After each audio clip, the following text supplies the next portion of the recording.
Distinguished guests, please silence your cell phones. Thank you.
2 minutes.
I try to block all of you. Are successful on every single one. That's showbiz, you know. That's showbiz. It's what it is. I'm telling you. Fire test. Give Saul an inch and he'll take a mile. Yep. Let's go. I'm just gonna put an elbow out just like this. Just No chicken wings. No chicken wings. Like you get set and everything.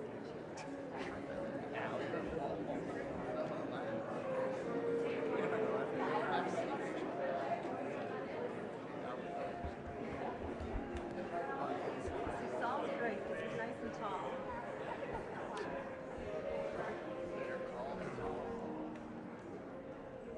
In 2 minutes. On the way out, right?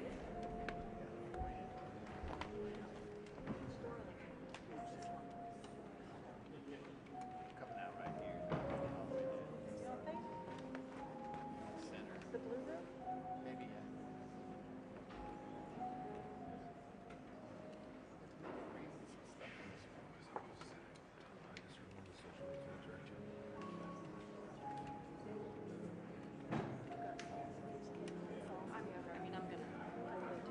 I don't have muscle strength for a long period of time. You guys are good. We should get a picture of all of us. I know. But we're all talking to each other to make sure that we all.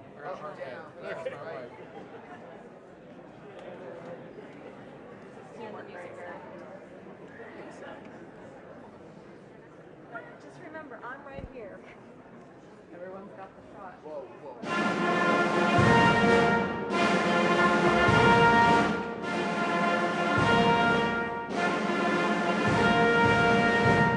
Distinguished guests, the President of the United States, accompanied by the Vice President of the United States, Birmingham, Alabama Mayor Randall Woodfin and Sari Kaufman.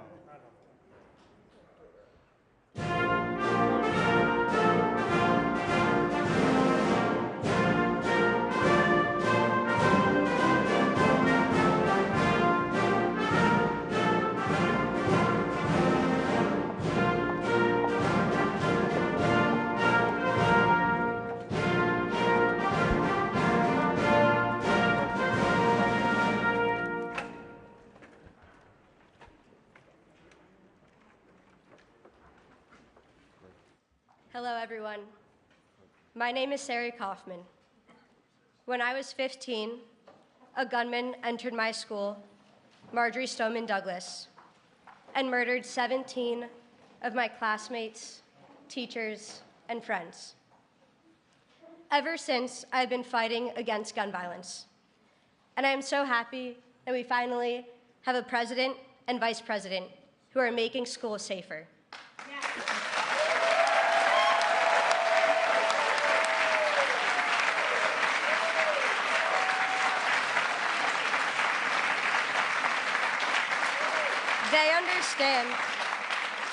They understand that gun violence and the fear of gun violence impacts every community. School shooting drills are adding to this fear and anxiety.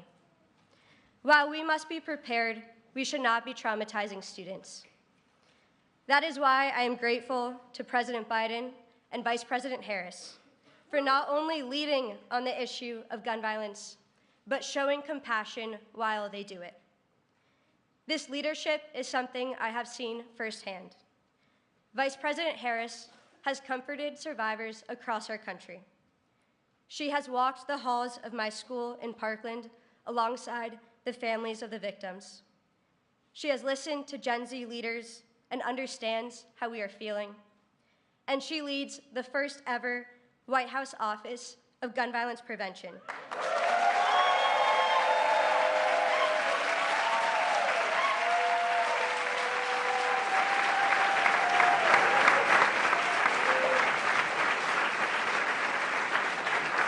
She is continuing her life's work fighting for the safety of all of our communities. And now it is my honor to introduce the Vice President of the United States, Kamala Harris.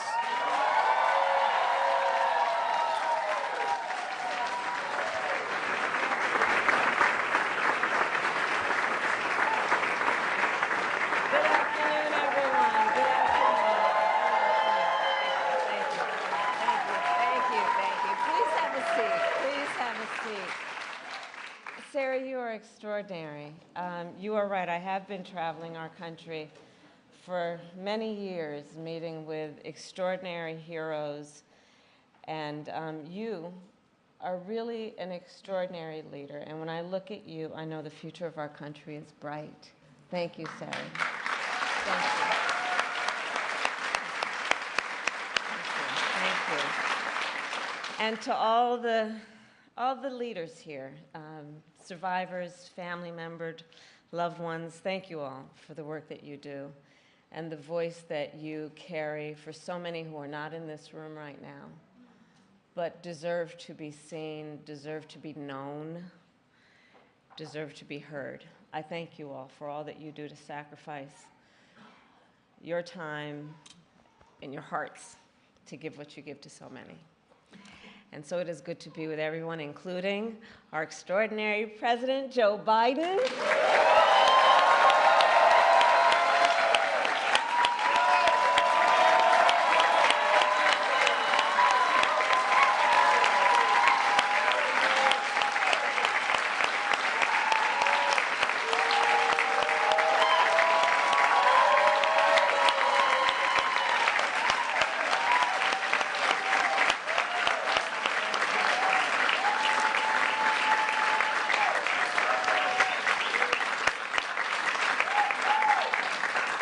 And you know, I have the great blessing and fortune to work alongside our president.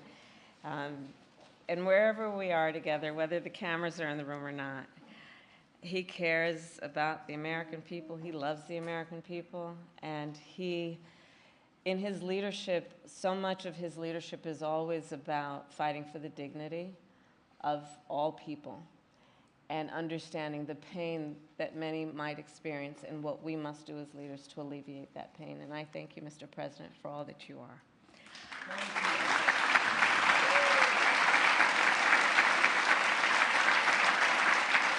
And to all the members of Congress who are here, all the leaders who are here, I thank you.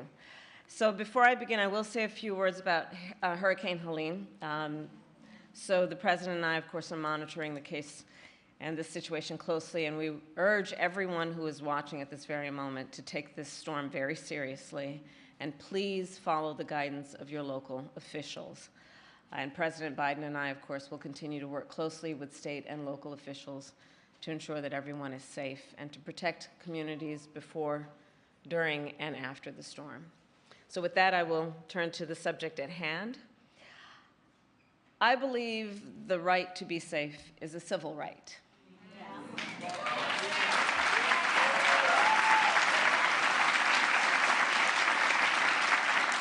And that the people of America have a right, then, to live, work, worship, and learn without fear of violence.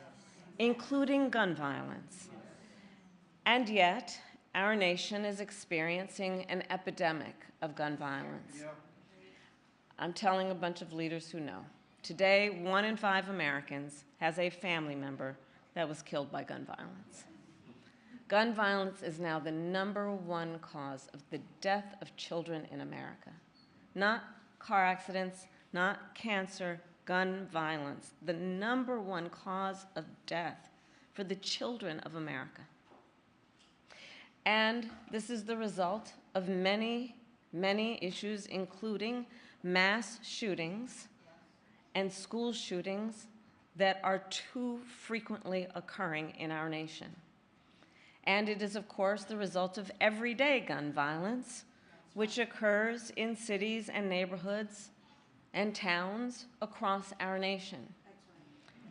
And we know that the prevalence of this violence causes trauma that is far too often undiagnosed and untreated,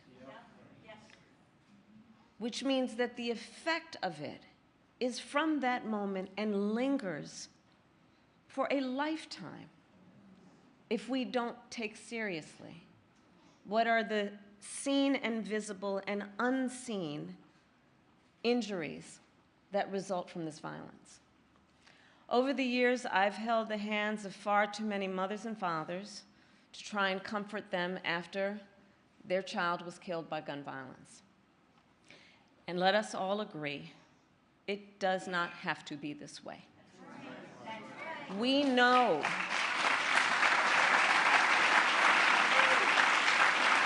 we have in our possession, we know how to stop these tragedies. And it is a false choice to suggest you are either in favor of the Second Amendment or you want to take everyone's guns away.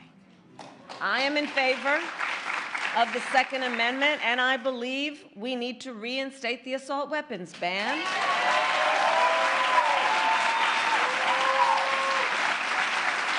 And pass universal background checks, safe storage laws, and red flag laws.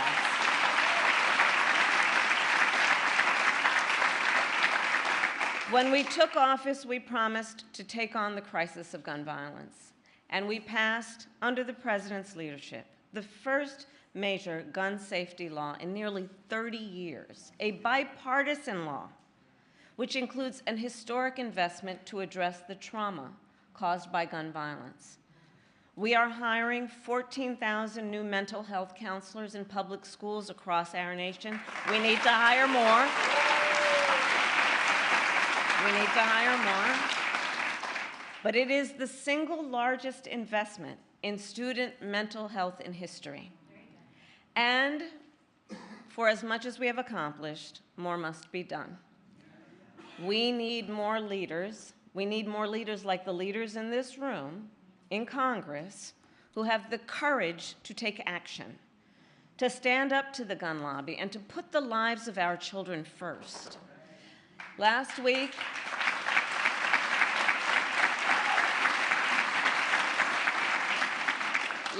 I met with a young leader. Her name is Natalie.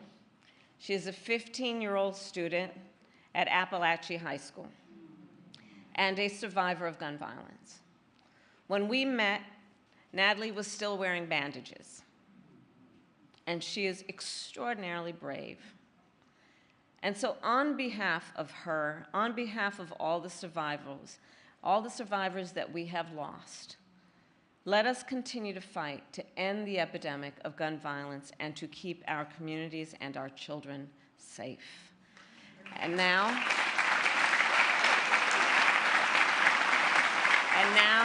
it is my great honor to introduce a leader and a friend who understands the urgency of this crisis. He is a mayor who knows firsthand what it is like to lose a loved one to gun violence and to see his community shaken by tragedy.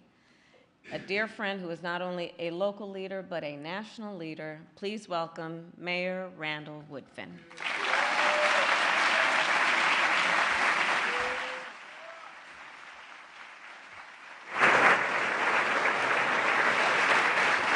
Thank you.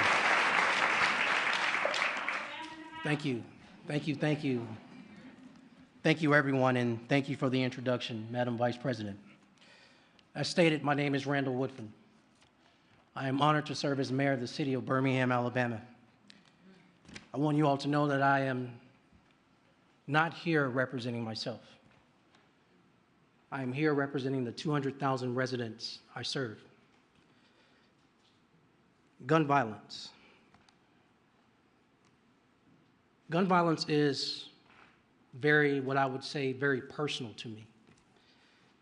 Because I know the scream of a mother when her child is killed.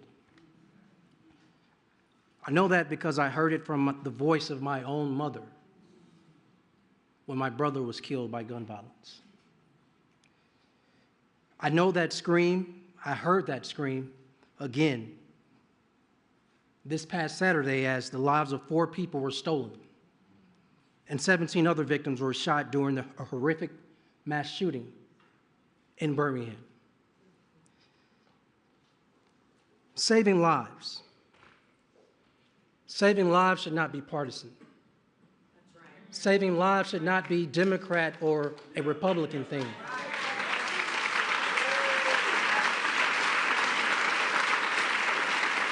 Saving lives, everyone. Saving lives shouldn't even be political. Saving lives is the most American thing we can do together.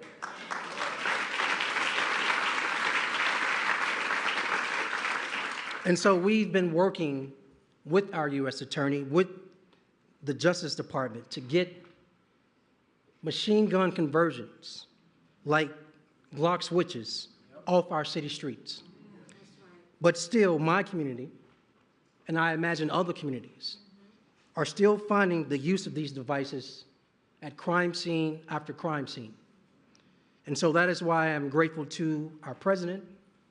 That is why I'm so grateful to our vice president as well, who today are taking more action to help people not only in Birmingham, but across our country. Today, we work to loosen the grip that gun violence has on our communities. I know firsthand what it means to have a president who is not only a partner, but a friend to community and cities. The Biden-Harris administration is making historic and transformative investments in our neighborhoods, but most importantly, in our people. Instead of being overlooked, I am happy to stand on this stage and tell you we have a president who not only sees us, but truly believes in us. And that is why it is my honor to introduce President Joe Biden, who has been a true friend to Birmingham, Alabama.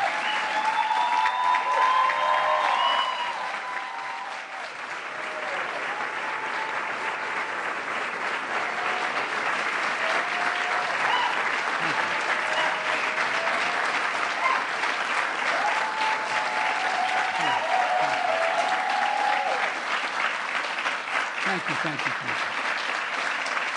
Please, thank you.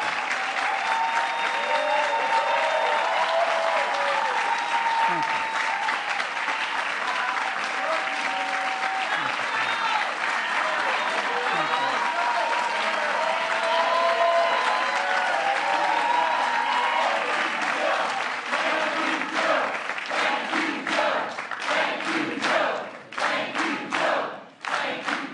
Please have a seat. That was very nice of you all. Thank you very much. Mayor Woodfin, thank you for your introduction. And quite frankly, for your extraordinary leadership in Birmingham. Yeah. You know, through your love for your brother, helping ensure that he and all victims of gun violence have not died in vain. May I ask a question? How many of you in this audience have lost someone in the family to gun violence? I know from experience of other losses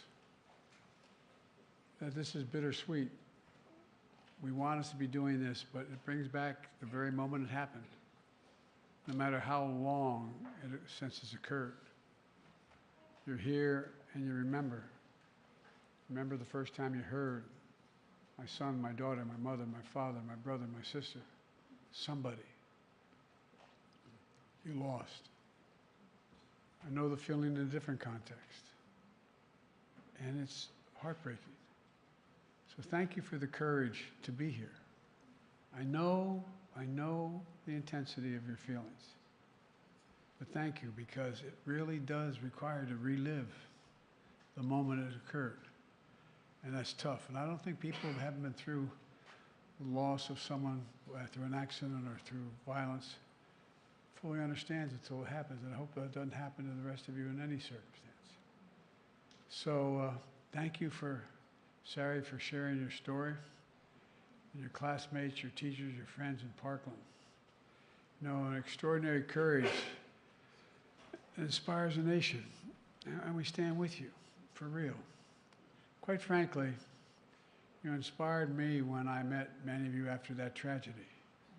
Before I begin, let me speak to our preparedness, again, very briefly, for the hurricane, Helene. We're expecting a catastrophic storm, winds and flooding throughout the southeast, starting in Florida right now. Kamala and I have been briefed and spent many hours with FEMA, including recently. Ambassador Griswold is on the scene tomorrow. I've directed FEMA to work with the state partners to take proactive measures to ensure the communities in Florida, Georgia, North Carolina, Alabama, Tennessee, South Carolina, and other states have the support and the resources they need. That includes improving pre-landfall emergency declaration requests from the governors of Florida, Georgia, North Carolina, and Alabama. In my direction, more than 1,000 federal personnel have already been deployed to those areas. We have search and rescue teams, medical teams, power restoration teams, generators, water, food, on the ground and ready to support families throughout the coming days. But let me say this, everyone needs to take it seriously, extremely seriously. The potential storm surge is well beyond the immediate path of the hurricane, could be significant and deadly. You know, for you and your family's sake, I urge everyone in and near the path of the hurricane to listen to local officials and follow evacuation orders and when told to do so. Remember, 2 years ago, just 2 years ago, 150 people were killed when the surge was only 14 feet. Now the surge is expected to be up to 20 feet. 20 feet. So take this seriously. From the bottom of my heart, please take it seriously, anybody listening to this. And because, anyway, the tendency is to say, I can do this, but you can't. 20-foot storm surge, you can't. Folks, now for the reason we're here today. I want to thank Vice President Harris and members of our cabinet, members of the Congress, including Birmingham's extraordinary Congressman Terry Sewell. Terry, stand up. Stand up.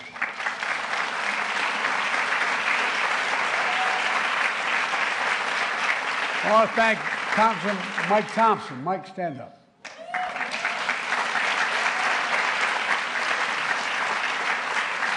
And a good friend, one of the brightest people I know, Jamie Raskin. Jamie, stand up.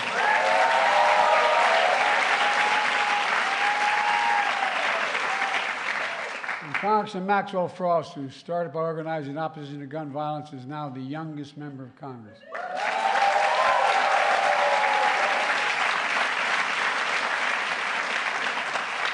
Even when I was the second youngest senator in history, I never had that much hair.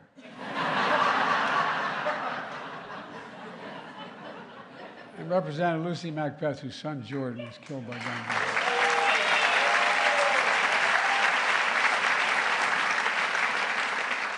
Thanks, Lucy. Thanks for being here. I know events like this are difficult. Look, folks, I want to thank you for the courage, and I also want to thank the chiefs of police and sheriffs, to all the advocates and allies, and especially to the survivors and families, many of whom I've met with. Jill and I have gotten to know some of you very well over the years. Thank you for being here. With absolute courage, you've turned your pain into purpose. That's what it's all about, turning your pain into purpose, your loss into determination, your anger into commitment, and the power of a movement of saving lives. That's okay. Babies rule in my house. Don't worry about it. This past Monday, the FBI released data showing how crime is down in America. The year before we came to the presidency, we saw the biggest increase in murder rates on record. Last year, we saw the largest decrease in murder rates nationwide.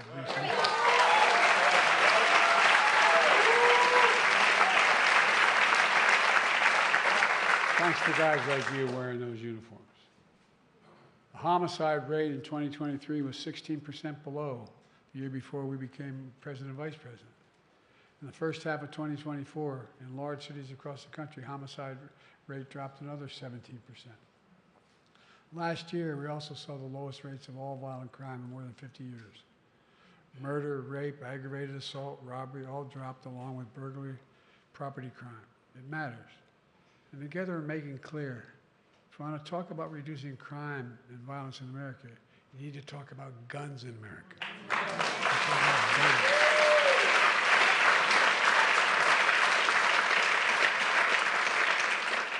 You just heard Kamala cite the statistics all Americans should be ashamed of. Guns are the number one, hard to believe, are the number one killer of children in America, more than any other cause. Accidents, more than any other cause. It's almost unbelievable to think it's sick. Last year, after another school shooting, my predecessor said, like some members of Congress say, just, quote, just get over it. I'm going to be very blunt. Secretary Vance of Ohio has called these shootings facts of life. Who the hell do these people think they are? I mean it.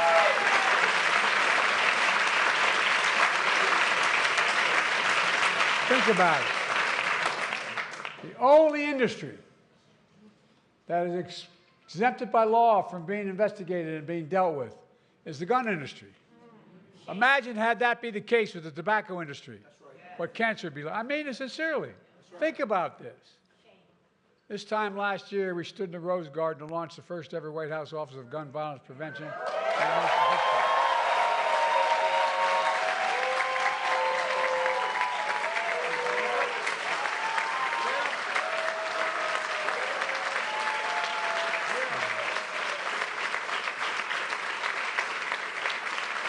I look around the room and I see survivors like our former magnificent Congresswoman, who's always out there fighting. Thank you, Abby.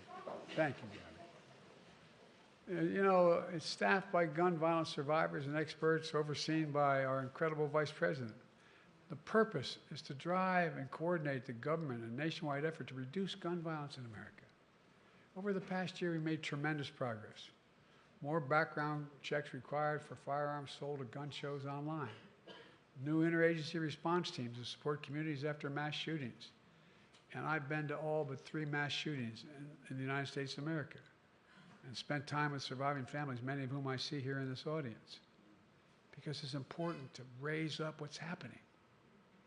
Most comprehensive federal guide ever on safe gun storage and firearms.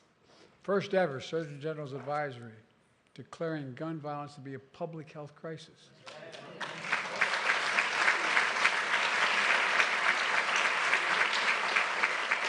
By the way, parenthetically, as I travel the world with other world leaders, they ask, do you really have do you say you have a public health crisis with gun violence?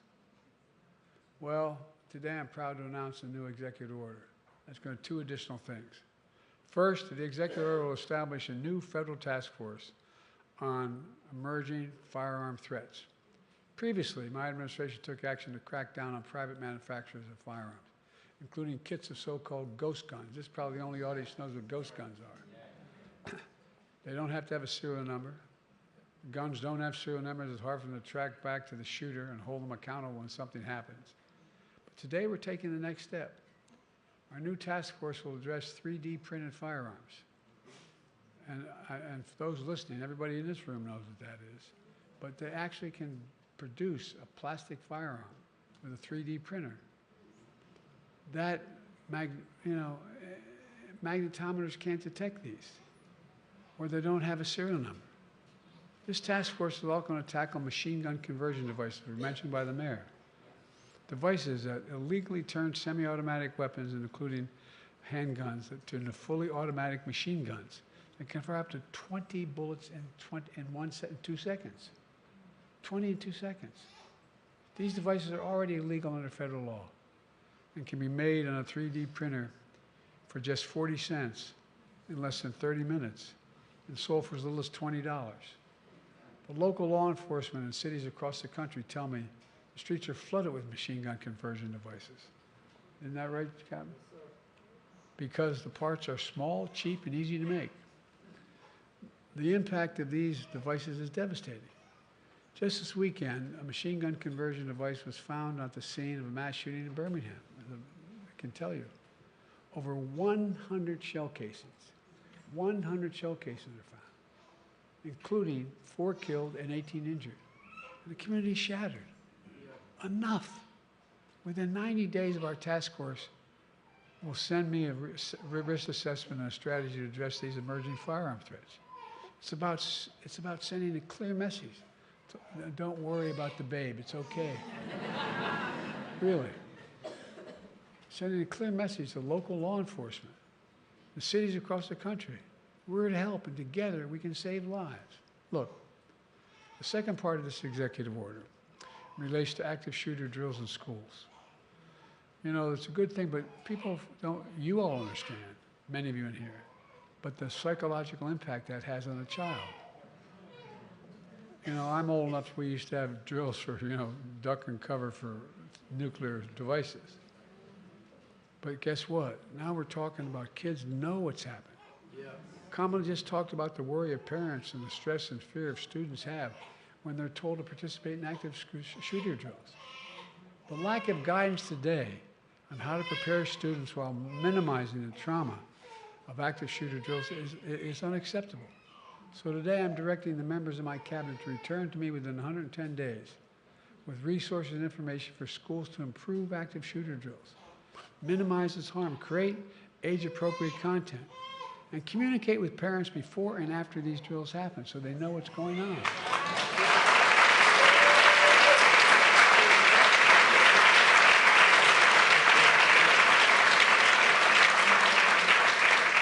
Folks, we just have to do better, and we can do better. But that's not all. Today, my administration is also announcing a whole series of new actions to address gun violence. We're releasing a new tool with resources to help schools communicate with parents about safety of storing firearms in their homes. And by the way,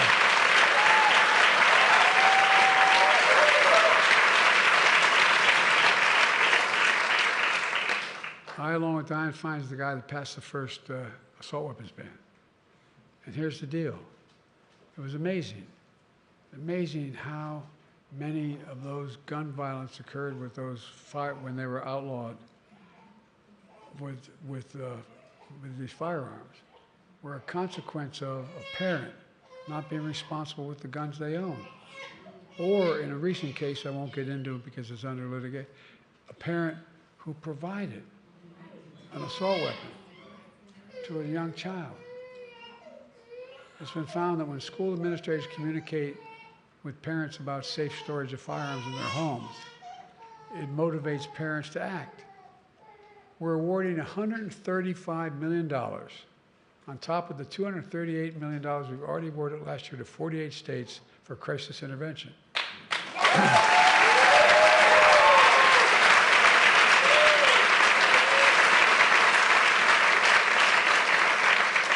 Including tools like red flag laws. I'm going to say, be very personal here. My son was Attorney General, is the first state in the nation to institute that statewide. Temporarily removing firearms from those who are a danger to themselves and others. Yes. Right. Well, it's important. We're awarding an additional $85 million to 30 community violence intervention programs on top of the $200 million we've already invested in these programs.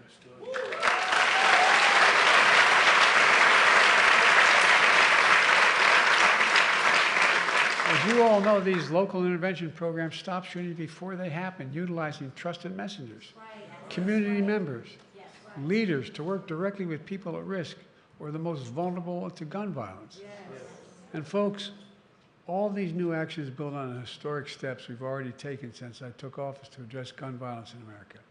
Through the American Rescue Plan, which, by the way, not a single one of the opposition voted for, I don't say that politically. I say that to make sure people understand it's not costless to do that. To help deliver more than $15 billion, the largest investment ever in public safety. Let me say it again. All our opponents voted against the largest funding ever in public safety. I also announced a dozen executive orders to reduce gun violence, more than any of my predecessors. And with your help, we passed the Bipartisan Safer Communities Act, the most significant gun violence in 30 years.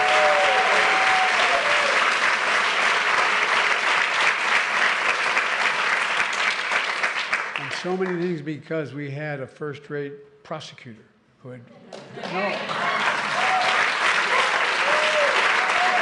an incredible experience dealing with these things. Among many things is strengthened background checks for anyone under the age of 21 seeking to purchase a firearm.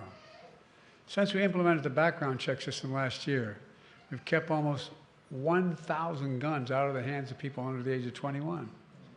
But folks, the law also invests over $1 billion, the largest one-time ever investment ever, in seeking to deal with mental health issues in our schools.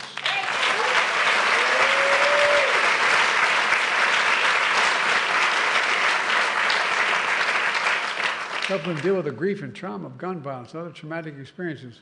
We spent a lot of time, didn't we, with those kids? Afraid to go back to school. Not an unusual thing to be concerned about if you've sat there and the kid sitting next to you at your desk gets shot and killed.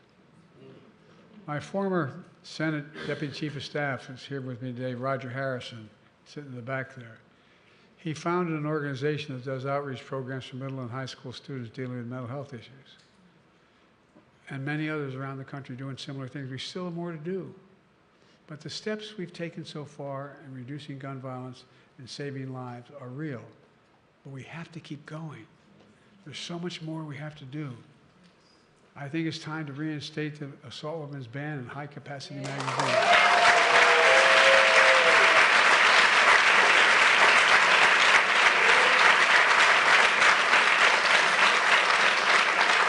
When I was a senator and I introduced the first effort to ban those weapons, I literally was walking through the swamps of in southern Delaware, down in the area where the swamps and ridges are. There was a guy fishing. And he looked at me and he said, "Biden, what the hell are you going to take my gun for? What do you take my assault weapon?" He was fishing. And I said, "True story."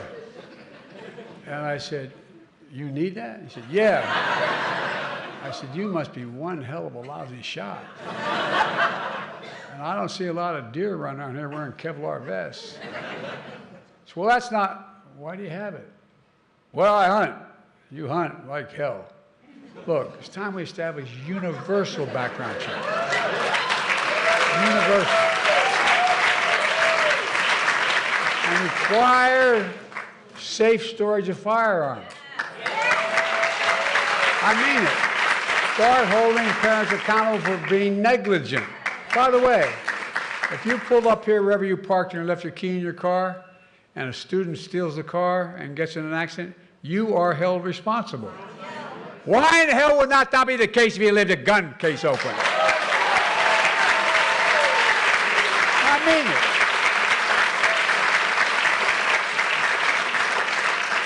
it. And I've been fighting for this. I'm going to continue after I leave this office. End immunity for the gun industry. End it, end it, end it.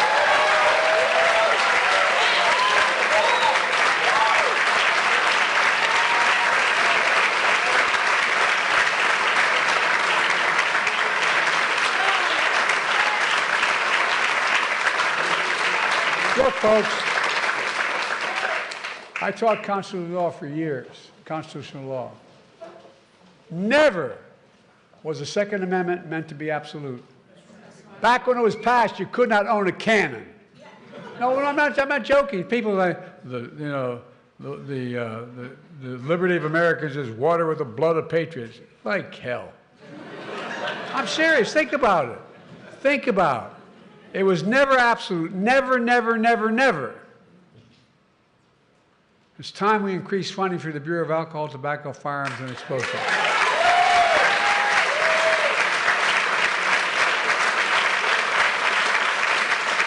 and other law enforcement agencies to deal with crime and solve crimes faster. We get a lot of heat from the other guy. She gets a lot of heat from the other guy talking about, we're not helping. We're the ones funding cops. We're the ones funding these things. It's time to increase funding to help victims of crime and support community groups helping and hurting people hurting from gun violence. I really mean it.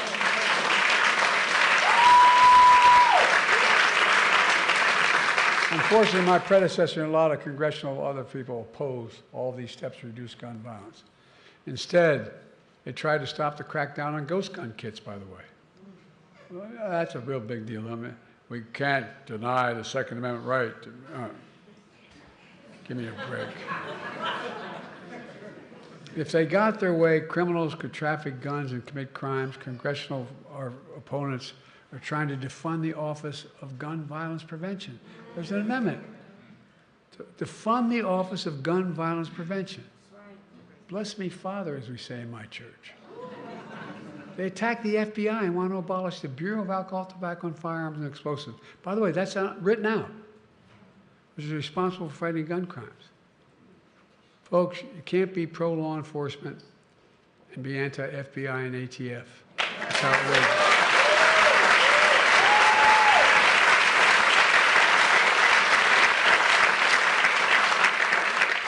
Well, that's why we're here today, and why this is so important. We need your help in fighting and standing up to the gun lobby, gun manufacturers, the politicians who oppose common sense gun legislation. Because whether you're a Democrat or Republican or Independent, we all want our families to be safe. We drop families off at the house of worship, or a child at a mall, or a movie theater, or a school. We don't have to worry about whether that's the last time we'll see them. I mean, think about it. Think about it. We all want our kids to have the freedom to learn how to read and write in schools instead of duck and cover. Let me close with this. I know how difficult this work is, particularly for someone who's been through the tragedies and consequences of it. But I also have no illusions about the champions and heroes in this fight, including all of you. I really don't. Look what you've already done. Look at the movement you built. Look at the elected officials standing alongside me and here today. Listen to the young people speaking out. That's the power of your loved ones and their memory.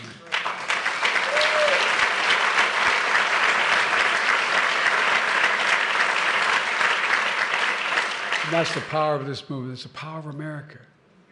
We just have to keep going and have faith in who we are. Yes. Ladies and gentlemen, we're the United States of America. There is nothing beyond our capacity. Nothing, nothing, nothing. I mean that. I swear to God, I know I look like I'm only 40, but I'm 100 years old. Been around a long time.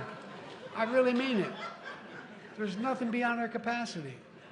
We're the only nation in the world, as a student of history, I can tell you, that's come out of every crisis stronger than when we went in. And we got to come out stronger now. Now I'm going to sign this executive order. Thank you, thank you, thank you.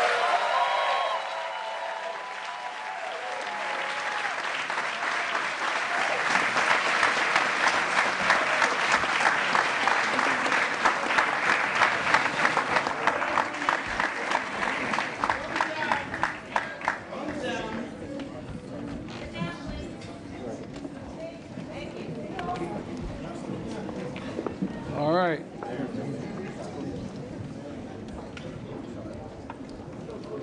What I'm about to sign is combating emerging firearms threats and improving school-based active shooter drills. Never thought I'd have to sign something like this, but we do. And we thank you.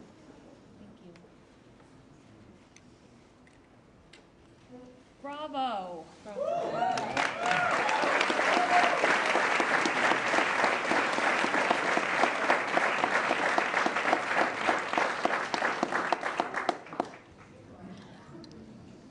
Keep it going, boss.